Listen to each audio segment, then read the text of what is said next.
मुसाफिरों और काफिलों की आमद और रफ्त मामूल थी, लेकिन अंदरूनी जिंदगी में वहाँ जुल्म, कत्ल और बेहयाई आम थी। मर्द व ख़वातीन अपने गुनाह पर शर्म महसूस नहीं करते थे।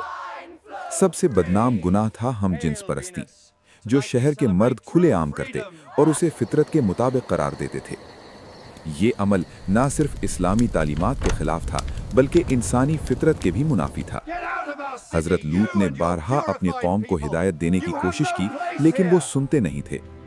हजरत लूत की आंखों के सामने हर रोज एक नई बुराई जाहिर होती। मुसाफिरों को लूटा जाता, लोग जुल्म करते और सबसे बढ़कर वो अमल जिसे कुरान में फाहिशा कहा गया, वो खुलेआम होता।